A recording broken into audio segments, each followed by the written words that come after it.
एक गांव का नाम था सोनापुर। यह गांव बहुत बड़ा नहीं था, लेकिन अपने सीधे साधे लोगों, हरे भरे खेतों और आपसी भाईचारे के लिए प्रसिद्ध था। गांव के बाहर एक कच्चा रास्ता जाता था, जिसके किनारे एक छोटी सी झोपड़ी थी। उसी झोपड़ी में रहती थी एक बुढ़िया, नाम था धनिया। धनिया बुढ़िया की उम्र कोई नहीं जानता था। गांव वाले बस इतना कहते थे कि जब उनके दादा परदादा छोटे थे, तब भी वह बुढ़िया जवान सी दिखती थी। अब उसकी पीठ झुक गई थी, बाल पूरी तरह सफेद हो चुके थे और आंखों में हल्की सी धुंध छा गई थी। लेकिन उसकी आवाज में आज भी सच्चाई की ताकत और दिल में ईमानदारी की गर्माहट थी। धनिया बुढ़िया बहुत गरीब थी। उसका कोई अपना नहीं था। पति की मृत्यु बरसों पहले हो चुकी थी और कोई संतान भी नहीं थी। वह अपने जीवनयापन के लिए रोज गांव के तालाब से पानी भरकर लाती, कभी कभी खेतों में मजदूरी करती और खाली समय में झाड़ू पोंछा या अनाज कूटने का काम कर लेती। उसके पास न तो सोना था, न चांदी, न जमीन, लेकिन उसके पास एक ऐसी चीज थी जिसकी गांव में बहुत कद्र थी, ईमानदारी। गांव में कोई भी चीज खो जाती तो लोग अक्सर कहते, अगर धनिया बुढ़िया को मिल गई होगी तो चिंता मत करो, वह खुद ढूंढ कर लौटा देगी। गांव के बीचों बीच एक पुराना तालाब था। उसी तालाब से पूरा गांव पानी लेता था। एक दिन धनिया बुढ़िया रोज की तरह पानी भरने गई। जैसे ही उसने लोटा पानी में डाला, उसे कुछ भारी सा लगा। आज लोटा इतना भारी क्यों लग रहा है? उसने सोचा और लोटा बाहर निकाला। लोटे में पानी के साथ एक चमकदार सोने की कंगन थी।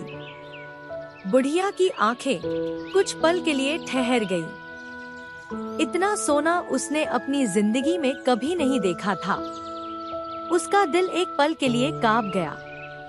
इस कंगन को बेच दो तो मेरी सारी जिंदगी की परेशानी खत्म हो सकती है। एक पल के लिए मन में ख्याल आया, लेकिन अगले ही पल उसने सिर झटका। नहीं धनिया, यह किसी और की अमानत है। ईमानदारी छोड़ दी तो जीवन का क्या अर्थ रहेगा? धनिया बुढ़िया ने कंगन को अपने आंचल में बांधा और सीधे गांव की चौपाल की ओर चल दी। चौपाल पर उस समय कई लोग बैठे थे। उसने ऊंची आवाज में कहा, भाइयों, आज तालाब से मुझे यह सोने की कंगन मिली है। यह मेरी नहीं है। जिस किसी की हो, आकर पहचान ले। गांव में तुरंत चर्चा फैल गई। कुछ लोग हैरान थे, कुछ प्रशंसा कर रहे थे और कुछ मन ही मन सोच रहे थे, काश यह कंगन मुझे मिलती। थोड़ी देर बाद एक सेठानी दौड़ती हुई आई। उसने रोते रोते कहा, अम्मा, यह कंगन मेरी है। मैं सुबह नहाने गई थी, वहीं गिर गई होगी। धनिया बुढ़िया ने शांति से कंगन उसे दे दी। सेठानी ने खुशी में बुढ़िया के पैर छू लिए। अम्मा, तुम सच में बहुत महान हो। कहते हुए उसने बुढ़िया को कुछ पैसे देने चाहे, लेकिन बुढ़िया ने हाथ जोड़कर मना कर दिया। बेटी, ईमानदारी का कोई दाम नहीं होता।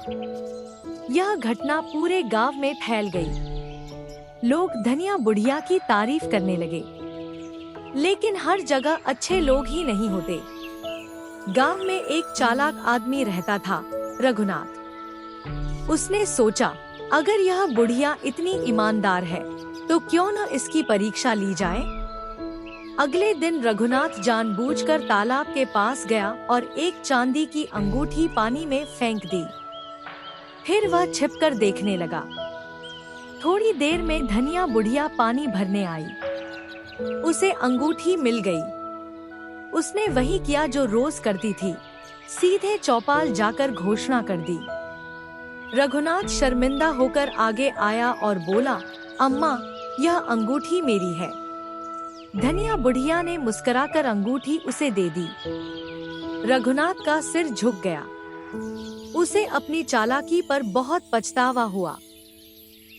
सोनापुर राज्य के राजा तक भी यह खबर पहुंची। राजा न्यायप्रिय और बुद्धिमान था। उसने सोचा, आज के समय में ऐसी ईमानदारी दुर्लभ है। मुझे स्वयं जाकर उस बुढ़िया से मिलना चाहिए। एक दिन राजा साधारण वेश में गांव पहुंचा। वह सीधे धनिया बुढ़िया की झोपड़ी पर गया। माई, क्या मैं थोड़ी देर बैठ सकता हूँ? राजा ने विनम्रता से पूछा। बेटा, यह झोपड़ी मेरी है, लेकिन जो भी आए उसका स्वागत है, बुढ़िया ने कहा। राजा ने उससे जीवन के बारे में बातें की और फिर अचानक पूछा, अगर तुम्हें बहुत सारा धन मिल जाए तो क्या करोगी? बुढ़िया हंसी। बेटा, जितना पेट भर जाए उतना काफी है। ज्यादा धन इंसान को बेचैन कर देता है। राजा ने अपनी पहचान बताए बिना झोपड़ी में एक सोने की मोहर गिरा दी और चला गया। अगले दिन बुढ़िया ने मोहर देखी। वह सीधी राजमहल पहुंची। पहरेदारों ने एक बुढ़िया को अंदर जाते देख रोका। मुझे राजा से मिलना है, बुढ़िया बोली। जब राजा सामने आया, बुढ़िया ने मोहर आगे बढ़ाई। बेटा, यह तुम्हारी होगी। कल तुम मेरी झोपड़ी में आए थे। राजा भावुक हो गया। उसने तुरंत अपनी असली पहचान बताई। राजा ने घोषणा की, धनिया बुढ़िया की ईमानदारी पूरे राज्य के लिए उदाहरण है। मैं इसे सम्मानित करता हूँ। राजा ने उसे रहने के लिए पक्का घर, जीवन भर का अनाज और सम्मान दिया। लेकिन बुढ़िया ने बस इतना कहा, राजा, मुझे कुछ नहीं चाहिए। बस इतना कर दो कि मेरे गांव में कोई भूखा न सोए। राजा ने वैसा ही किया। कहानी की सीख। धनिया बुढ़िया आज भी लोगों की यादों में जिंदा है। उसकी झोपड़ी अब नहीं है, लेकिन उसकी ईमानदारी की कहानी पीढ़ी दर पीढ़ी सुनाई जाती है। ईमानदारी सबसे बड़ी पूंजी है। सच्चाई का रास्ता कठिन हो सकता है, लेकिन उसका फल हमेशा मीठा होता है।